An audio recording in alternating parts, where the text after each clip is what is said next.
Pain heals. Chicks dig scars. Glory lasts forever. I said in a recent video, the WNBA, there's a possibility that they just continue to operate under the previous CBA as they negotiate a new one in order to prevent any type of work stoppage. Of course, if that doesn't happen, we are going headlong. We are barreling forward into a stoppage rather quickly. I can't remember if this is in a video to all of you, if this is someone I was talking to, Rose at Black and White Sports 2, or might have been Ben Daniel, or both of them. Maybe we've had these conversations about, hey, when do you think that time is up for the WNBA in terms of at least starting on time and getting a full season in? I said,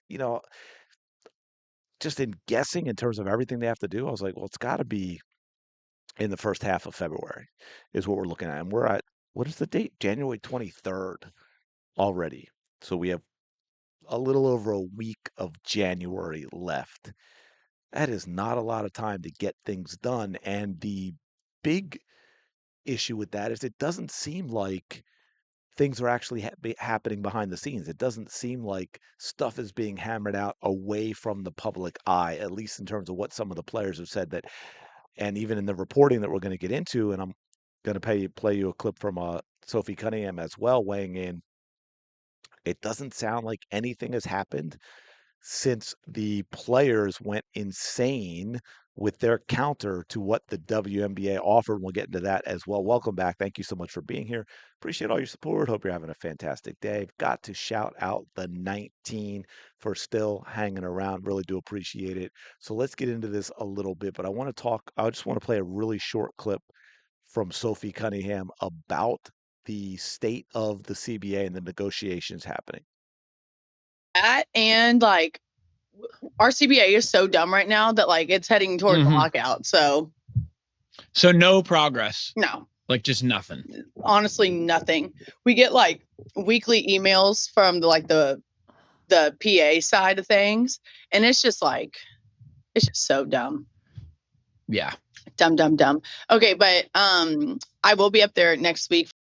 All right, so that's it. She didn't say much about it. Now, what's interesting, look, and I get it with all players. So this isn't a negative towards Sophie. I was going to say she's on board. She's going to obviously take the positions publicly supporting the players in the WNBA, which I 100% agree on. But I hear this, and I think the fact that there's no detail in this is I lean to her thinking that maybe part of her at least thinking what the players are doing is kind of dumb, that they've sort of played chicken with the WNBA in hopes that the media is so behind them that the WNBA is going to cave and give them what they want. And I think they may have miscalculated because the numbers are so insane. But anyway, as you can see here, WNBA could be weeks away from delaying season. Despite releasing the schedule earlier this week, the WNBA likely needs to agree to a CBA by February to start the season on time. Now, if you're talking February 1st, again, a little over a week away. The WNBA wants everyone to believe the 2026 season will tip off on May 8th. It asserted as much with an announcement of a 44-game slate and a statement that explained in part the move will allow essential planning to begin. The reality paints a different picture, and what that means is, of course, and here's where we get the numbers I've talked about before. I believe the final year of the last CBA was 1.5 million was the salary caps for the teams. The WNBA offered to go, it says 5 million a year. I think it actually went a little higher than that, right? So obviously that's a massive increase. They're proposing sharing roughly 70% of net revenue.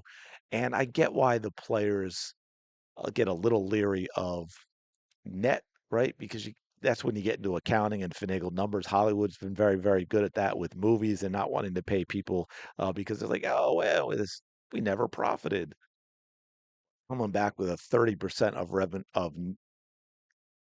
of total revenue just was a non-starter, especially when you say, hey, we know that salary cap was 1.5 million and you've offered over 5 million, which is nice, but we're going to come back with an offer of a $10.5 million salary cap, which is what, 10x, right? They weren't happy with salaries going 4 or 5 times. Supermax was 249, 244, and then it's the WNBA proposed almost what the entire salary cap was at the end of this CBA that they proposed. I think started at 1 million, went up to 1.3 million over the life of the CBA. And the league has said no.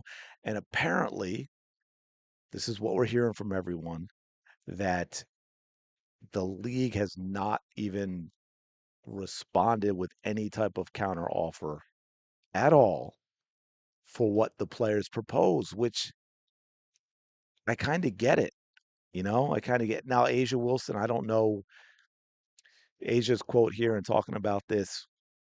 Somebody better start talking right now before I start screaming. Now, my guess is, of course, that's an attack of the league, but that could be a frustration with the players' union as well, because this is not seeming to have been handled well as we head again already into February. Because listen to some of the things we've got, and we'll talk about it here.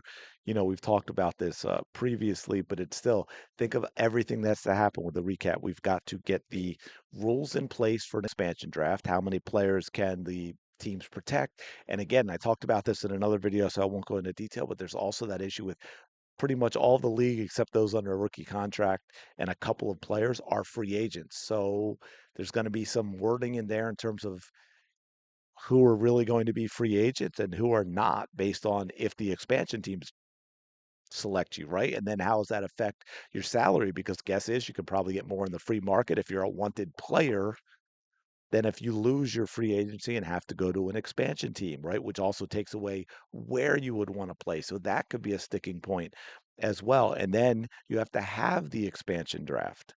And then you have to have a free agency period when, again, almost the entire league is a free agent.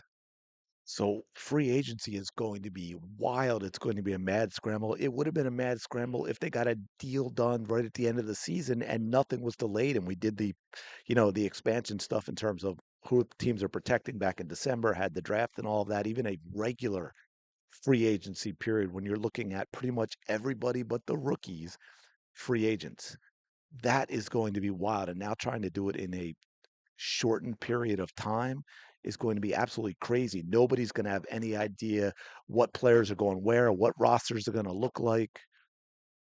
Teams are going to be like, oh, so and so's probably coming here, and we just got to sign on the dotted line, and players are going to be calling each other. It's going to be a lot of back channel stuff. It's going to actually be kind of wild if it does happen and we don't have a work stoppage. Free agency is going to be wild. So we've got to have that. We've got to have, and then of course, all that's got to be done before the draft. So what's looking here, it says multiple league sources believe the best case scenario for free agency would be early March. And that's if the ink dries on a new CBA by early February. And again, it is January 23rd.